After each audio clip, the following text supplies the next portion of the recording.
All right, hey everybody, we are back with Dr. Nasha. In this video, I'm very excited to learn more about two specific projects that her and her team have been working on. One is called the Terrain Advocate Program, and the other is the Metabolic Terrain Institute of Health. So I'm super excited to dive into this, and let's get started.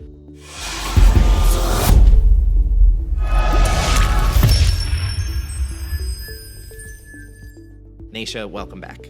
Thank you so much. Great to be here. All right. So let's start with the Terrain Advocate Program. What is the Terrain Advocate Program? Let's start there. You know, it's interesting. So back in my career, when I was just a one-on-one doctor to patient ratio, you can do so much with that. That's very powerful. I loved it. It was a very fulfilling time in my life. But as I started to see more and more people that were more and more desperate and sicker along the way, it became very difficult to do the type of education and empowerment that was necessary to help these folks return back to a place of homeostasis, right? And it took more and more time, it took more and more education, and it just was frankly not in the bandwidth of a single practitioner or their staff or their administration to be able to do what was necessary. So for a period of time, I focused in doing retreats, and we'd have these women and men come in and we'd engulf them, like literally ingest them into our lair for 3 to 4 days, where we'd get pre and post labs. We'd do these deep dives into the terrain. We would just watch their bodies change literally on a lab and a survey drastically within a matter of days. And then they'd go home empowered. And then they started building their own little communities on Facebook, et cetera, and continuing the journey long after they're done with us. And it was thanks to them that they said, you give us so much content, it's time for you to put this into a book, which is where the Metabolic Approach to Cancer book came from. Perfect. It was born from these retreat environments. And then it came to this point where I realized the patients were far savvier than the doctors. So I switched gears for a period of time, and still do, training physicians to understand the metabolic approach to cancer, to go back to really understanding and embracing the concept of the terrain.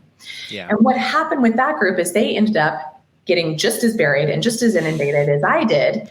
And they realized, oh my gosh, I recognize how much it takes to actually empower and educate our patients to be able to have really good compliance and really different outcomes. And so they came back to the drawing board saying, you got to get back out there again to the patient side of things.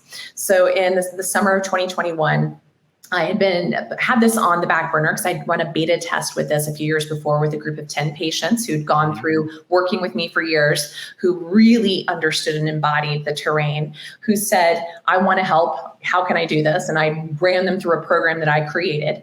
We dusted off that beta program from several years before. I think it was 2014 or 15. We last did that. And we updated it to today, where we launched this Terrain Advocacy Program. And these are folks that have either been patients themselves, or they have, been a caregiver for a patient themselves, or are someone who's in an allied health profession where they are seeing a lot of people dealing with cancer and know that the standard care model alone is not enough. And they got inspired to join us. And what we created was basically an environment where we had the patient on one end of the spectrum, the physician on the other end of the spectrum, and the need for someone to hold their hands and be the bridge of communication and support and implementation to execute the plan that the physicians are seeing based on the test, assess, and address of the terrain that the physician does. They then educate the patient via the advocate, and the advocate is that person to make sure that no one falls through the cracks. They're to help the patient on board. They help the patient while they're in the waiting room before they even see the doctor. Like, what can I get started on before I even get to see the physician? What labs, how can you help me engage and get those things? And then once they have seen the doctor, the advocate will be sitting in with the doctor and the patient. So they're hearing this and they're learning where the patient is overwhelmed. And they're there to be the person to say, let me help you through these weeks. Imagine with your beautiful wife, her trying to do that by herself. You were the living example of a patient advocate.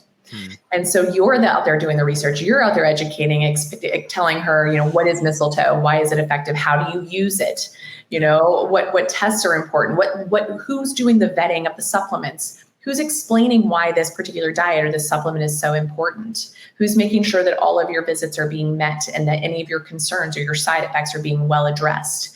So these folks are playing integral roles to making sure that it is seamless from the bedside to the bench and everything in between.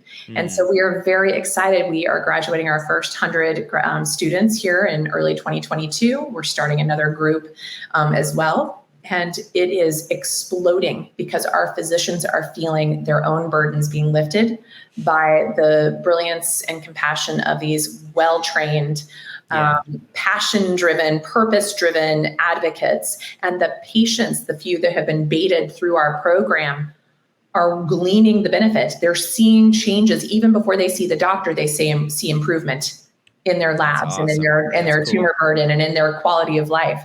So these are critical players. And it's a time when I think our world is more divisive and polarized and more segregated and separated and more locked down and blocked out, that this also creates just another little built-in community. And it's exploding. It's exploding not just all over the United States, but all over the world. And our plan is to cover, quilt the planet with well-trained physicians and well-trained advocates to be absolute integral to the best outcomes for patients worldwide. Got it. So do you envision, and it may be yes but do you envision advocates being a part of a physician's staff, like it would be a role that exists in that office, or being something separate? What do you envision?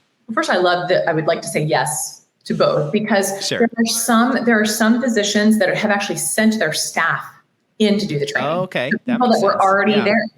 And then there's doctors who have, staff that are already just up to here and can't fit in something else. So they are definitely looking to hire one of these graduates to be part of their practice.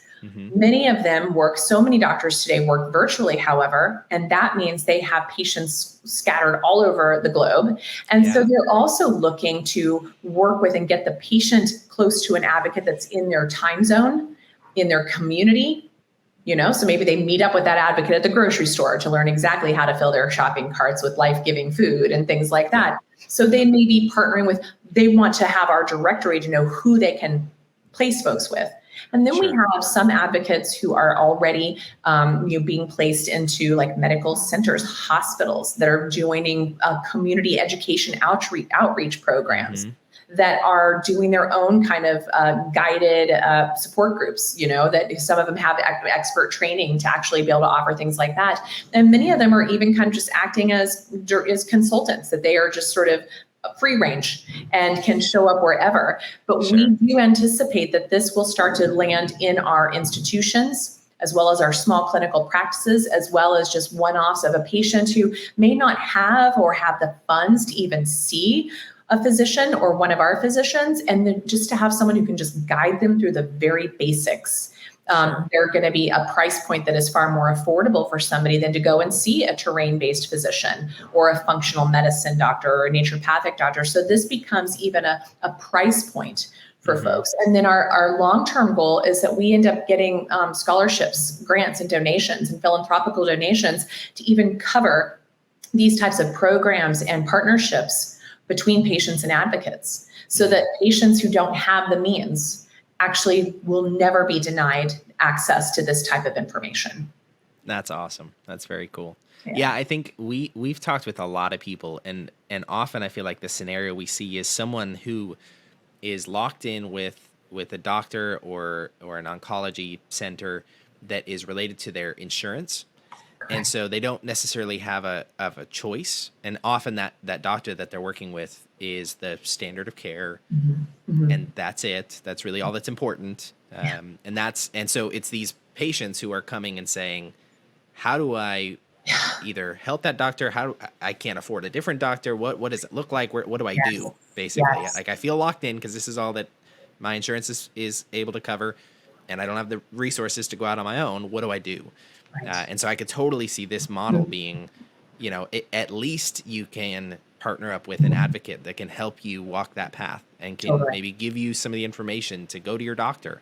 We've had to do that many times where it's like we're going to our doctor saying, can you look at this research and tell us why it isn't valid? Can you can you just help us out here? And we've seen some success there, some lack of success at times, but but a movement in the right direction. Exactly. And to your point, like that's what we want to really equip the advocates with the resources, because they're not meant to be the doctor. They're not they're not going to be the person, diagnosing and treating your disease, but they can certainly say, hey, your Terrain 10 questionnaires, the labs you're showing me, these patterns, these tendencies are suggested by this data to be X, Y, and Z that need some attention. So let's say the patient has that high CRP we were talking about. They can give that paper to the patient to take to their doctor to say, hey, I need some help in focusing on my inflammation a bit more. How can you help? Or how can you get me with somebody who can help?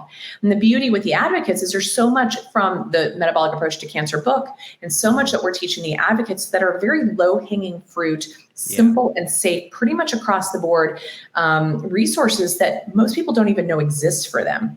And so the advocates are well trained to help people find their local organic farms, to find where are their like low cost acupuncture groups, where are there helping them find like scholarships to other local events or different places that give like cheap IV days, or like just there's so many beautiful resources. And as we're building our network, we're also engaging with more and more practitioners and services and biotech companies and other people who say, we want to give back, we want to help. How can we create some low-cost options for people? So this is how we change it. We are literally the grassroots. Yep. And we found time and time again, people, and I don't say this disparagingly, people are not good researchers.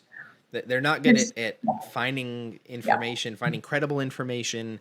Right. And that was something that maybe surprised us, was even people coming to the Cancer Box for questions or for resources, you could tell it was just like, hey, let me just hold your hand and guide you over here. Like somebody saying, how do I find a naturopath in my area?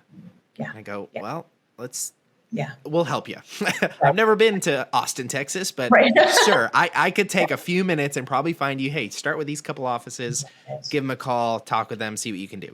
It's like those simple things. And so having an advocate to go, hey, try this over here, talk with this person. Oh, your doctor's recommending this, keep this in mind.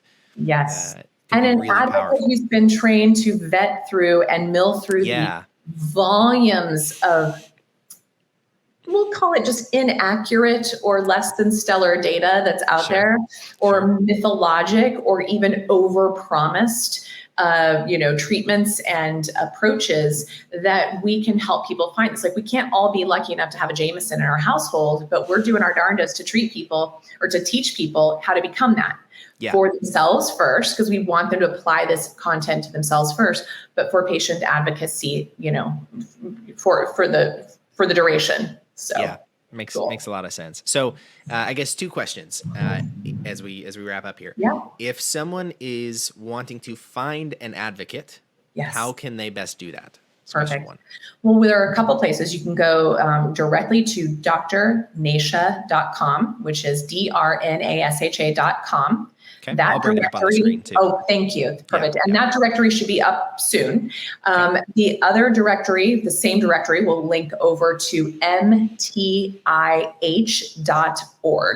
Metabolic Terrain Institute of Health.org. You can get there by typing in Metabolic Terrain Institute of Health, Metabolic Terrain Institute of MTI, MTI of Health, MTIH. It'll get you there from a few arenas. So if you forget, you'll get there eventually with some of these links. But that's going to be our main hub for the resources, because that is who is now taking over and managing the course curriculum, as well as the onboarding of the creation of the relationships between the physicians and the advocates to be of great value to the patients themselves, and to also start vetting out, as you said, like some people may already have a doctor they love to work with. They just need this other piece. Some people may have nothing and need the whole kit and caboodle. So, we've got animals joining. This is my medical system. My healthcare system is going out the door. Perfect. Going on an adventure.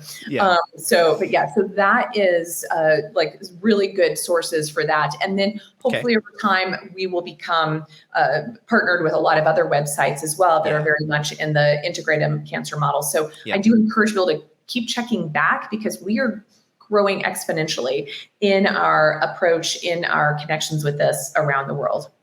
Perfect. And we'll go ahead, because timing wise, we've spent a good chunk of time, which is great on this. We'll go ahead in part 2, Metabolic Terrain Institute of Health. But final question for the Train Advocate program. If someone is interested in becoming an advocate through this program, what does that process look like? Sure. So right now, again, on drnasha.com or mtih.org, you can go in under resources and education and tap on the tab, which is Terrain Advocate Program, and click on that. And what it will do first is it's going to actually have a quiz for you. Because the primary first start is that you actually have to have read The Metabolic Approach to Cancer. The reason being is because it's basically the textbook.